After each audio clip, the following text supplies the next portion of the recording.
Live, Harvey Levin here. Charles here. So the Armie Hammer saga continues with a woman who was dating Armie Hammer, and who has now spoken out about his predilection for cannibalism. Right. Speaking out about her sexual experiences with Armie. Her name is Brittany Schmidt. She's a comedian, and says that she and Armie hooked up last fall. They had mutual friends in a sober living situation that Armie was in, and that's how they hooked up. Now, Brittany went on Brittany Ferland's podcast. Brittany Ferland is Tommy Lee's wife. She has this podcast, and clearly she and Brittany Schmidt are very good friends because they were laughing it up as they had a very interesting conversation about Brittany's sexual encounters with Armie. I think it is really important to say off the bat that she is saying all of this with the umbrella that it was all consensual. There was nothing wrong that she said happened. She's not accusing him of anything. He was respectful, the whole thing. So this is not trashing Armie Hammer, right? You know, although I do wonder how he feels about her talking about it. I know. But I know. Here's what she had to say. The thing that was tricky about him was he was very open about everything. Anytime I had a question about anything, about the cannibalism, about all the stuff in the media, he was very willing to talk about it. And the way he explained it to me is he said it's a cycle of completion. So he's like, I'm inside of you. I want you to be inside of me. Did he say like he actually eat people's like skin, or like what did he say? No, so he does this biting thing where it's like he will push it to the limit with biting. He will go as hard as you let him go with biting. Did he make you bleed? No, because I wouldn't let him. It would get really hard and I'd be like, stop, and he would stop. So in my experience, there was no, I was consensual with everything that was going on. And when I told him to stop, he would stop. So I didn't have the same experiences as the other girls. Right. Not negating any of their experiences or taking it away or saying it didn't happen. I'm just saying my experience was different. How do you view this? Because it's funny, because on the one hand, I'm thinking she does kind of say, look, everything was consensual and everything else. But on the other hand, it's very graphic, and it makes you think that the experiences of some of the other women, some of the accusers, maybe is accurate, that maybe they didn't say stop, and then suddenly... we don't know, because we don't know. A, he denied it, right. And B, remember, this went all the way to the DA, and the DA rejected the case. And we knew that because we had talked to the police long before it even went to the DA, right. And they said, this isn't going to get filed. Totally, I hear you, and I agree with all that, but my point is, in listening to her, it does make me think that there's a possibility of it going awry. I kind of agree with you, Charles. So obviously when all those accusations came out, you know, there was the leaked text message of the cannibalism. There was the girlfriends coming forward saying that they were branded by him and talked about kind of all the weird stuff. Harvey, you are right. The rape allegations, obviously the most serious, went all the way to the DA, and he wasn't charged. So he was cleared of all those charges. But it does make you think that, you know, all these weird stories that kind of didn't seem real could be kind of true, as far as just the weird stuff he's into. I will caution you, Devin. You say weird, and that's someone's kink. That's someone's what they're into. And weird to you, but to other people it isn't. And she did talk about branding also. She said that on their first date, the first night, he wanted to give her a tattoo. He had like an ink gun that he borrowed from somebody, and he gave her a brand, a tattoo. I don't know what it was. She held it up. They were two little dots on her. Yeah, two little dots on her hand that Armie got matching ones. I mean, getting matching tattoos, in my opinion, is a little different than branding someone. So I think it does line up again with another story that an ex had said. But I will say, like, obviously the cannibalism stuff, and she talks about the biting and stuff, it kind of makes it seem not as serious because she's kind of laughing about it. But in the entire episode of the podcast,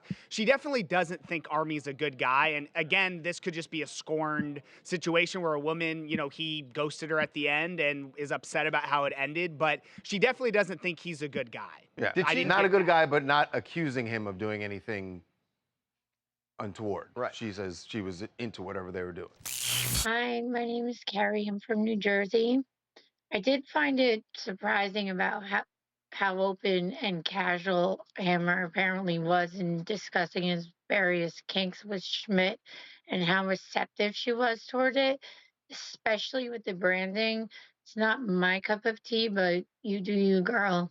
I know the branding thing is, I know it's odd to hear this, right? Yeah, and it's odd when you hear people speak that openly about it, and apparently she spoke openly about it, and apparently he did with her. So right, I do wonder what he thinks about the fact that she did the podcast. Right, I wonder the same thing. They're clearly not. It wasn't like a great breakup. It sounds like. It sounds like. Well, speaking of somebody where we thought there might have been a breakup, or we thought there might have been a breakup, we're moving to that. Yes, that would be Amy Roorbach and TJ Holmes, and I think there's good reason that people thought that maybe they had broken up. Remember their latest episode of their podcast, they got very raw about it and Amy came out and said basically, I gave up my career for this relationship. And she got choked up while she was saying it. So a lot of people were wondering when that podcast ended. Well, they got in an argument too. Yeah, and they had an argument in the middle of the podcast. So people thought when it was over, hey, are they still talking or what happened after the fact? So I guess this is sort of the after the podcast. Here's what Amy and TJ said. Hey folks, just wanted to check in and let you know that despite what you've been hearing, we are still together. Yeah, we're hearing from a lot of you all on our latest episode of the podcast. It was something we really struggled and debated about whether or not we should even put out there, but at this point I'm glad we did. Yeah, I am too, because our larger goal in putting out our latest episode was to show that, yes, we like to put pictures of us smiling like everyone else and laughing on social media, but if we want to be real and we want to be transparent, we wanted to show all the sides of us, and I would say most relationships. I gotta say, I want to say something.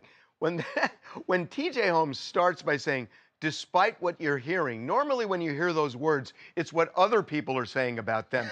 It's what they said about themselves, despite what you're hearing that we said about us, right. We're not broken up.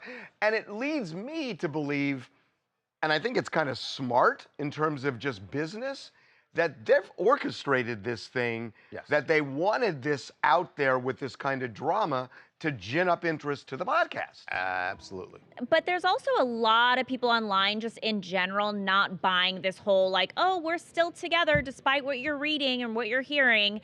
Because a lot of people have already started countdown clocks as to how much longer they're going to be together now that we've seen like a little blip of them like kind of sort of arguing. And then there's a lot of people too saying like, oh, this was proof, like the thrill is finally over.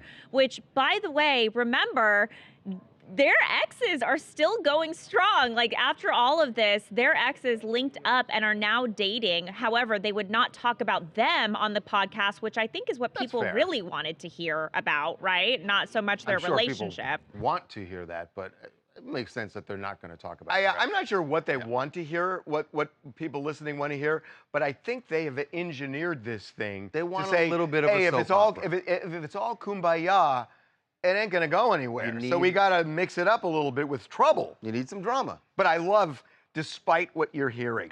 That's awesome. Despite what you're hearing from us, we're good. We're good. Hey, I'm Trey from Atlanta, Georgia. I think real grown people never thought they was breaking up. Only Gen Zers thought they was breaking up or put out things online about them breaking up. This is all orchestrated to gear up things for the podcast. They know what they're doing. Yep. And like I always said, ABC messed up for firing them. This is good TV. This is good. This is good. They know what they're doing. Oh my God! Are you saying that ABC should have kept him and they should have just talked about their relationship on the show? No, they should have kept them and like gave us suspense. We would have been like, oh, are they together? They should have been flirty with each other. ABC messed up. Moonlighting style. Can I tell you, I once worked with an anchor team that did get together. And it was rocky. And it was pretty damn rocky. Okay, we are gonna take a break. All right, when we come back, Tina Knowles was trending for all the wrong reasons. A lot of people think that she shaded Janet Jackson, of all people. Why would she do that? Well, Tina is now explaining what happened. She says, not so fast. It wasn't exactly shade. She did something wrong and she's copping to it. Tina Knowles is learning a very harsh lesson about social media. One that I'm really surprised she hadn't learned. Can I quote Jim Croce? Please. You don't tug on Superman's cape. You don't spit into the wind. You don't pull the mask off the old Lone Ranger. And you don't Mess around with Janet Jackson. Yes. Exactly. I'm sorry that I approved you quoting Mr. Croce. But yes, this does involve Janet Jackson and her upcoming tour. Tickets went on sale last week, and there were a lot of people who were having some sticker shock at the cost of the tickets. I mean, you just kind of expect it at this point. But there were people who posted about it, and there were some comments that said, like, who do you think you are? Like Queen Bee? This particular post made the reference to Beyonce. And that's the post that Tina Knowles liked. And of course, fans noticed this immediately and they thought, oh, so Tina does think that Janet is overcharging and that it's not worth it and only Beyonce should charge prices like that. Nope. No. Nope. And by the way, Tina Knowles was actually trending on Twitter because of this. Right. And she wanted to clear this up because it's clear she doesn't want any smoke with Janet Jackson or even the Jackson family for that matter. Here's what Tina had to say. I know better than anyone what a great production cost and that it's expensive. And I would never criticize another artist, let alone Janet Jackson, who is the queen of production, and her family. I mean, they're the first family of music, always have been and always will be, and I love and respect them. Secondly, I stay away from negativity. If you follow me, then you know that I am not involved in the mess. So what I am guilty of is liking posts, going through when I'm in a big hurry and I don't have time to really read, and liking things because I trust that these are people that I follow. That was a big mistake. I will never do that again. So, so her point is, that's nuts. Because it was someone on her feed, she just went like, oh, like it. Like she was just liking every post. Why? Yeah, I don't know. Why would you ever do that? People you Oh, I'm follow, just gonna like something without you don't reading agree it? with everyone you follow. I mean, people Let me you follow- explain social media to you guys for a hot second, because I don't think you guys are scrolling as much as my young self is. Explain why you do. So Instagram nowadays has like I heard. Instagram nowadays has like sponsored and suggested posts that go in between people you actually follow. So they're actually sneaking in content so that people online can get more views. So this may not have been someone that Tina Knowles follows. It may have been from an account that is suggested for you because it's doing well, because it's going viral, because it's trending. So why are you liking it if you didn't read it? Because sometimes you're just scrolling and you're not really paying attention to what the caption says. You're just looking at people's photos. So like for here, for instance, I have Brendan, Charlie, you know, people who I look at their stuff most back to back in my feed. So I'm just liking everyone's stuff to support them when they post something. But Nikki, even you should know that's dangerous. Nikki, let us teach you something about social media. Charlie Neff might post something that you disagree with. You don't know what she posted, it's crazy. what she's saying, and maybe you disagree with it. Doesn't mean that you don't like her. You may love her, and you agree with 9 out of 10 things, but that 10th thing is a landmine. Right. You know, I don't know if I have enough time on this segment to explain to you guys social media, but I don't agree with that. Hey, this is Stephanie Dolce, and I am from Nyack, New York. So we have Janet Jackson versus Tina Knowles. I'm a social media expert, and I own a social media company, and this happens time and time again. People scrolling, people liking things without reading.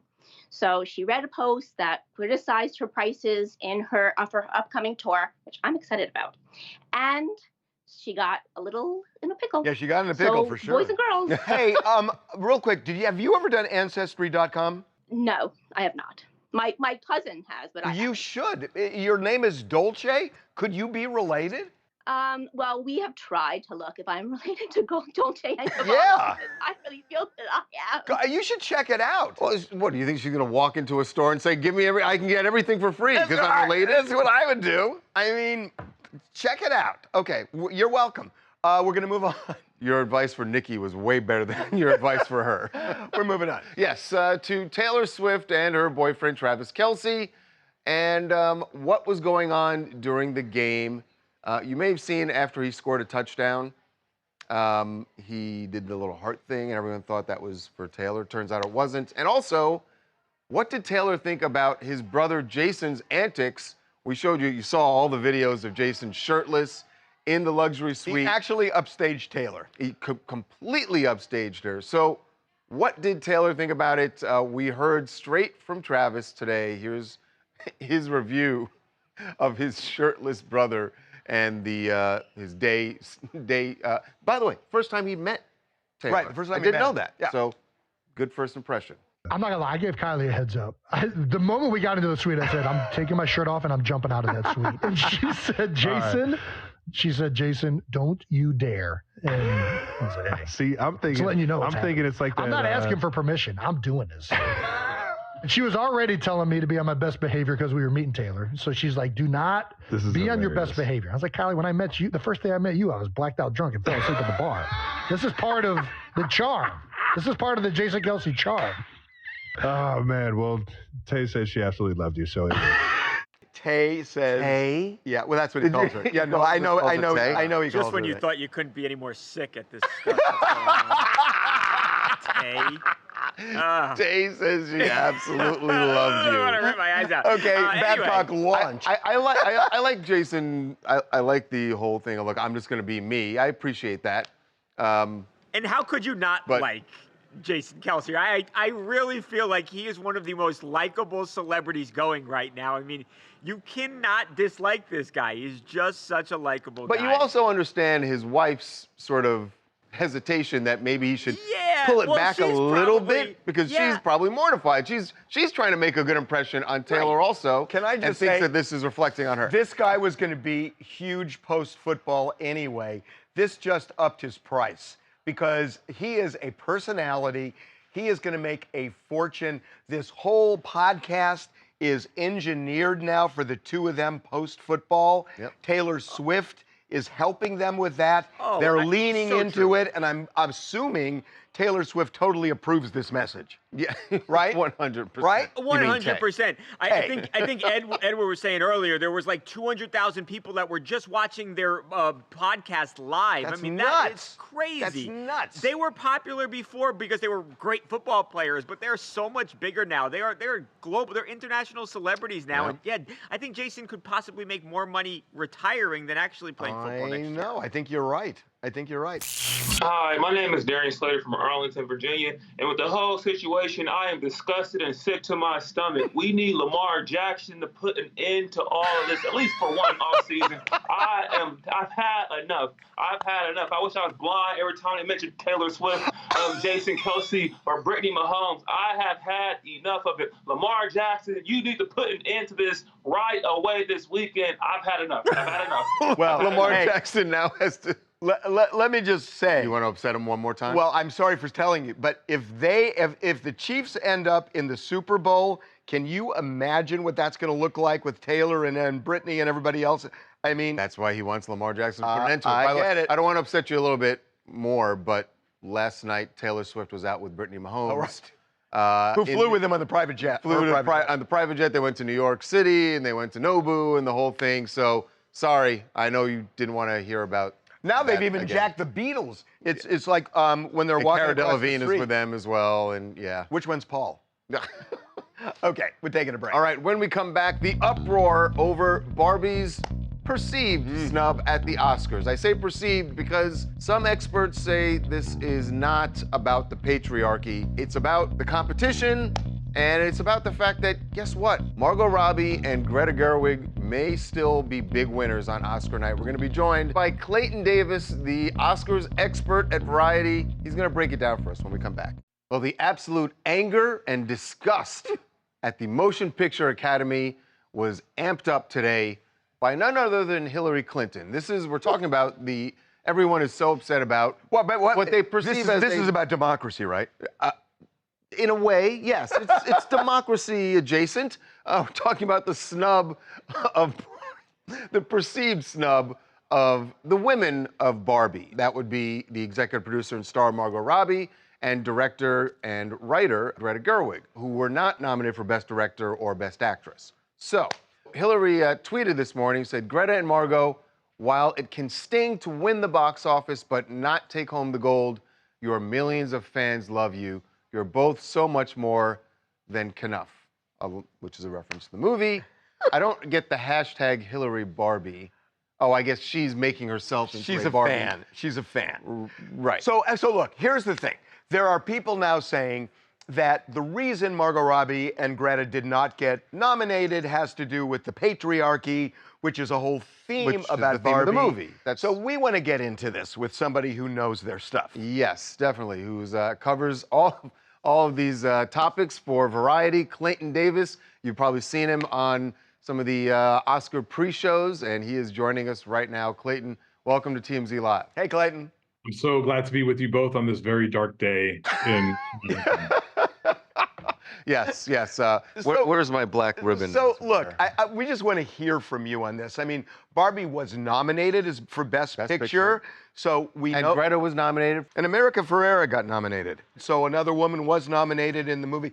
A lot of people are saying this is just more evidence of the patriarchy. What say you? So listen, two things could be correct at the same time. That Barbie was facing an uphill battle, I don't think necessarily tied to patriarchy, which is always part of the discussion, but also just genre bias. It was still a comedy at the end of the day. Comedies always get passed over at the Academy Awards. The thing about it is, what has really interested me is the online discourse that has made the choice to villainize Justine Triet, who's the only woman that got nominated for directing. She directed Anatomy of a Fall, and even some going to shame America Ferrera for her supporting actress bid for Barbie because she has the standout moment in the film. So how do you nominate her and not Margot Robbie? By the way, Margot Robbie nominated as a producer in Best Picture, Greta Gerwig nominated as a writer in adapted screenplay. Both theoretically could still walk away with Oscars.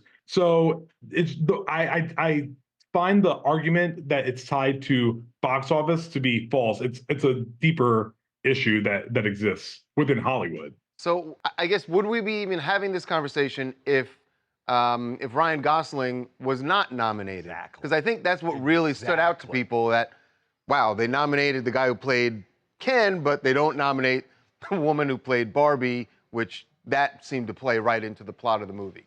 Yeah, people tend to forget how competitive individual races tend to be, and then how voting actually happens within the Academy Awards. Actors vote on actors. So they're responsible, the acting branch, for snubbing Margot Robbie, which was embedded in a category that included Lily Gladstone, Emma Stone, Sandra Hüller. Like, it was a very competitive race. It was a tough year. Yeah. It was a tough year. And then you have supporting actor Ryan Gosling sitting there next to De Niro Downey Jr. He was able to coast on through when Mark Ruffalo, who's been nominated 4 times, was having trouble getting in. And then America Ferrera was part of a category that wasn't particularly competitive, because Dave Joy Randolph from The Holdovers is going to run away probably with that category. The director's branch votes on directing. If anyone remembers, 11 years ago, Ben Affleck got snubbed for Argo.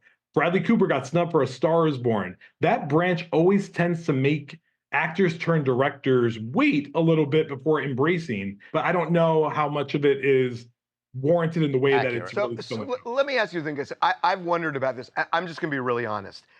I thought it was kind of a fun movie, Barbie, but it wasn't my thing. But apparently I'm in the minority here because this movie did so incredibly well. Did it get nominated in part, in large part, in no part, because it was such a hit, or is this just a legit great movie? What you described is what I heard a lot of. I talk to Oscar voters all the time, and I compare it to when Trump was running in 2016. That people, Jake Tapper, I think, said this. Like, he got a lot of leaners, and what that meant was you would ask them, "Who are you voting for?" and they would lean in and be like, "I'm voting for Trump." So when it came to Barbie, and I asked people, "Did you love Barbie?" they would lean into me and be like, "I thought it was okay. Yeah, not great." There's a lot, but people won't say that publicly because social media. Right, you can't. Right. And the truth always reveals itself. People have to look out for that. So chances on Oscar night that Margot Robbie and or Greta end up on stage accepting Oscars? I think Greta Gerwig has a very good chance of winning adapted screenplay, because I think this whole backlash is going to help her. I think people are going to want to give her something. So I think she probably stands a much better chance than Margot Robbie in Best Picture, given that it's an Oppenheimer year. We love having you on. Good insight, man. The day after the Oscars, would you come back on TMZ Live and talk about it? Of course.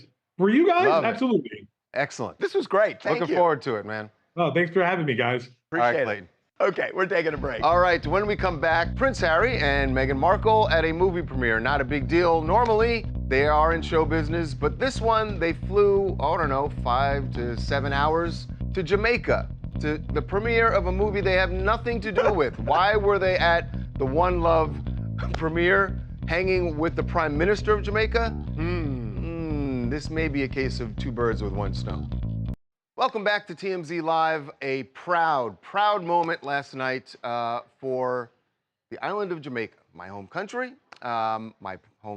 my parents, and they had a big, huge Hollywood premiere in Jamaica last night for One Love, the Bob Marley biopic that comes out on February 14th.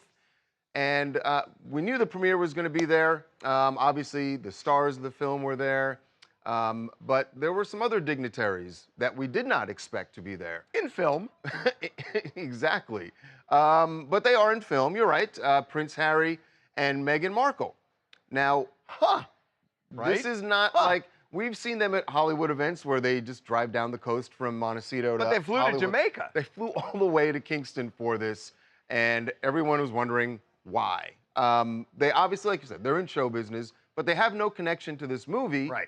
Other than, I guess, the tenuous connection is that Prince Harry being a member of the royal family and Jamaica being a part of the British Commonwealth, but he's not a part of the royal, not a working royal anymore. Which then leads us to this picture. Yes, standing with the Prime Minister. I don't know. Look, standing with the Prime Minister of Jamaica. Now, the backdrop here, if you don't know, Jamaica has said that they intend to become an independent republic, to get out from under the crown. And guess who else got out from under the crown? So maybe, the people who flew to Jamaica. Right, so maybe that's why, that's their connection. Is this sort of like a jab at the British monarchy by Harry and Meghan, while also enjoying the film and getting to hobnob with some people in Hollywood, which we know they do. So there's someone who was at the premiere last night, another dignitary. Lisa Hanna is a member of parliament in Jamaica. And by the way, she has actually introduced legislation to make Bob Marley a national hero. So I want to hear how that's going and to hear how the premiere went. Joining us right now is Member of Parliament Lisa Hanna. Welcome to TMZ Live. Hey, Lisa. Thanks. Hi, Charles. Hi, Harvey. How are you doing? We're good. Boy, we are so excited to have you on. Thank you. I guess let's start with Harry and Meghan. Do you know? Were you surprised when they walked in? Did you know they were coming? Why were they there? I think not many people knew that they were coming. We saw when they arrived, basically, because Kingston, the traffic stopped. And but I think what happened is I think they're really close to Ziggy Marley, and I think perhaps that was what it was. And perhaps, and at the end of the day, you know, the Prime Minister was walking the red carpet a little before them, I saw, and I guess it would have been courteous to take a picture beside him. In Jamaica, we would say, "Uno two mix up." I think Charles understands what. Yeah, maybe. We are guilty of that. We are guilty of that from time to time. No, but I think, Jamaicans were surprised to see them, and they made their debut on the red carpet. And from all accounts, you know, they seem to have enjoyed the film, and all Jamaicans enjoyed the film. It was a very proud moment for us as Jamaicans to be at that premiere and to really see Bob's life on screen captured in such a profound and prolific and awesome way. I want to get to the film, obviously, but I want to just one thing. See if there's any update on what is happening with Jamaica becoming an independent republic. And obviously that came to mind because seeing Harry and Meghan next to Prime Minister Holness. Where we are now in the process is all of the, you know, the kind of town hall meetings are being held with Jamaicans to identify, to hear what their views are. And basically, there will be some kind of referendum. They're also trying to fast track it, and I think there is some controversy in terms of how the government plans to do it, because some Jamaicans want it done in a particular way, but from all indications, it will appear that we will become a republic sooner rather than later if the government does what it says it's going to do. Excellent. How was the movie? Yes, how was Kingsley as Bob? The movie was excellent. Kingsley actually surprised us. What we would say in Jamaica, him sell off. He was good. His accent was down pat. He had Bob's rhythms and grooves and personality from what we've seen in documentaries and how Bob has been portrayed. And he did well. He really, really did well. I have to give him thumbs up. Well, I'm glad to hear that. Thank you so much for being with us. Yeah, that was Lisa. great having you on, Lisa. No, anytime. Call me anytime. All right. Well, apparently Charles likes to call me anytime. So. Listen, we had to get you on. We had to get you on. Oh, thank you so much. It's my pleasure. Big up yourself. All right. One love. Big up yourself. All right, yes. cool. Thanks, Lisa. Okay, this next thing, I did not see this coming. Go see the movie. You should go see. I know you don't go see movies. No, but it's going to be on Apple, isn't it? Eventually. Well, that's kind of the way, that's way I roll. But I'm excited about this next thing. Yes. I did not see this coming. Who did? Jon Stewart making a return to The Daily Show. Yeah. You know that they have been seeking a new host ever since Trevor Noah left. They've been doing, the whole thing where they have celebs come in and they guest host for a while. Well, Jon Stewart will be the new host of The Daily Show. The old host is back, but only one day a week. Only on Mondays. But he is going to be the executive producer, too, of the show, or an executive producer in the show. And I got to say, he's doing it through the election cycle and into early 2025. That makes sense that in an election year. We want his voice. He is so, I don't know, this guy is so smart and has such a broad view of all things democracy. I'm dying to hear what he thinks about everything. I'm really, really excited about this. Here's the challenge, the problem I think they've set themselves up for. If Jon doesn't want to eventually be the Monday through Thursday host, whoever they bring in now is going to have to go through everything that Trevor Noah went through. That's right. Where everyone's like, well, it's not Jon Stewart, and unless Jon just stays. Unless Jon stays, which I'm betting is what the folks at Comedy Central. They're crossing their fingers. Right. Okay, we're taking a break. All right. When we come back, going to be joined by One Tree Hill alum Brian Greenberg, because he has written, directed, and is starring in a new film that is very personal to him. It touches on something he went through dealing with the opioid crisis. His story that actually, by the way, reunites him with Sophia Bush on screen. You will hear from Brian. He's going to be with us when we come back. Well, I know One Tree Hill fans are going to be really excited about the project we're about to talk about because it stars some One Tree Hill favorites, Brian Greenberg, as well as Sophia Bush. It also stars Brian's wife, Jamie Chung, and this is a labor of love and pain for Brian because it's a very personal experience. He wrote, directed, and stars in the movie Junction, which comes out on Friday, and it is about his battle with opioid addiction and how it started and everything that he went through and, getting off of opioids. It is a crisis, obviously, that we've talked about for years. And I personally have seen so many stories about this crisis, and it always fascinates me for a number of reasons. So really happy to have Brian Greenberg joining us right now to talk about his film Junction. Brian, welcome to TMZ Live. Hey, Brian. Thank you guys so much for having me. I really appreciate it. So I am so fascinated by this because I was trying to think back where somebody wrote or starred in a movie that really reflects their own life experience. And this just sounds so powerful. Before we get into the movie, can you kind of briefly tell us about your personal experience with opioids? Yeah, 100%. It'd be weird if I didn't want to talk about it, but I just made the movie about it. No, I was prescribed OxyContin after a routine surgery, and I ended up getting a little bit hooked on them. I want to be very clear that I'm not an addict and I wasn't an addict. And I view myself as an ally. But I did lose a few months on these pills, and it angered me. And I really wanted to understand how a system was put in place to make addicts out of innocent people like myself. Fortunately, I'm one of the lucky ones. I'm here to and I have a story to tell, and that's what this movie is. But this was more inspired by that. But it's not like I didn't go through this.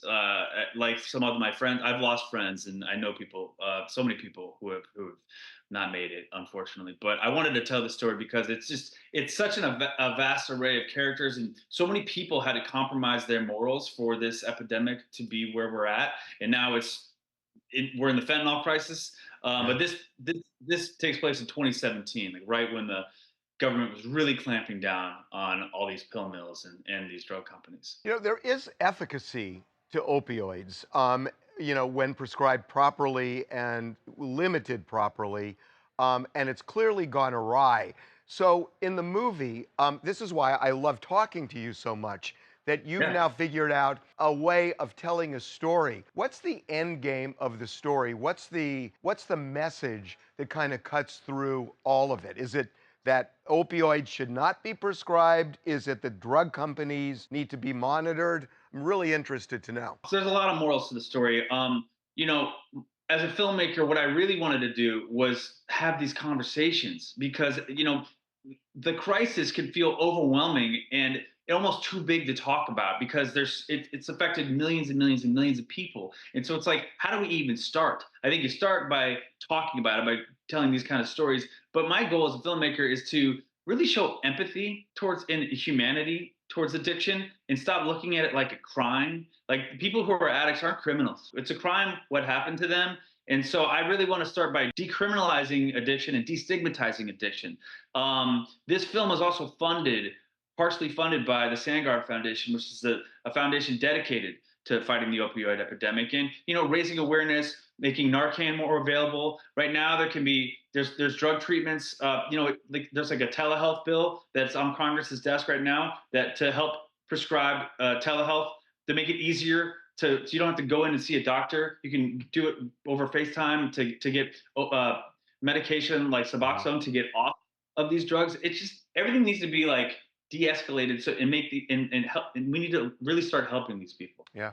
It's an important message that needs to get out there. So thank you. Thank you. Thank you for making this. And by the way, this was your first time directing, right? Yeah. I've been an actor a long time, so I really wanted to tell the story. And I thought if I wrote it in 3 parts, like I played one role and there were 2 other leads, Ashley Badekwe and Griffin Dunn, then I could just be in a third of the movie. I felt like I could handle that, even though I'm not the first actor to Whoa. Yeah. Did you just say Griffin Dunn? Griffin Dunn. Yeah, Griffin Dunn. Oh my God. We are doing a documentary on Fox Network next Monday night. Oh yeah? On the death of his sister. And I actually interviewed Griffin for the documentary. And it's an astounding story of a miscarriage of justice. I can't believe you just said that. Yeah, he's fantastic. I worked with him on How to Make It in America, and I just thought he had the gravitas to play this role. He plays the CEO of a pharmaceutical company who ultimately is responsible for this crisis, sort of based on the Sackler family and Purdue Pharma, but a fictionalized version of that. He's fantastic in this role. He's amazing. He's a great, oh my God. He's in these kind of movies because he's such a good guy, a nice guy in real life. He's kind of this is a dark character for Griffin, and he really brought it. He really brought it. Well, oh my God! I'm really looking forward to seeing it. I'm so glad I talked to you. That's awesome. Watch this. Seriously, Brian, watch this documentary next Monday night on Fox. Check it out. It's astounding what happened to his sister in court. It's just unbelievable.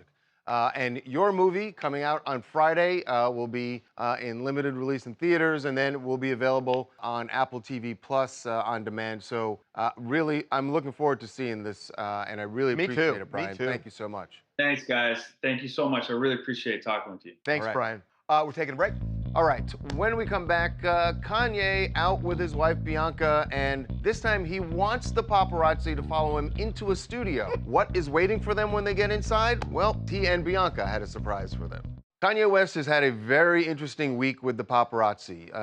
Seems to be sort of embracing them, and for what purpose? Maybe just to put some shine on his wife. We showed you the interaction he had where he was directing paparazzi in the parking lot when he and Bianca were walking through. Now he has actually invited paparazzi to come into a studio with him where he was doing some sort of shoot with Bianca. That furry figure you see off in the distance is Bianca. I don't know if this is fashion or what, but he invited the paps in, I have no idea what she's wearing, but I mean, this seems like a bigger plan that Kanye West has. He clearly wants to use the paparazzi to his advantage. We've seen him get in fights with them over the years, but now he's taking a completely different approach where he's saying, hey, you're my buddy, come inside, I'll show you all the secret stuff that I'm doing. And then it might benefit him down the road, because say maybe he's in a spot where he doesn't want the paparazzi taking photos of him. Oh, you think he's trying to co-opt? Exactly. He's laying the groundwork for a bigger plan, I think. You kind of know what's going on. It is so weird as I watch this.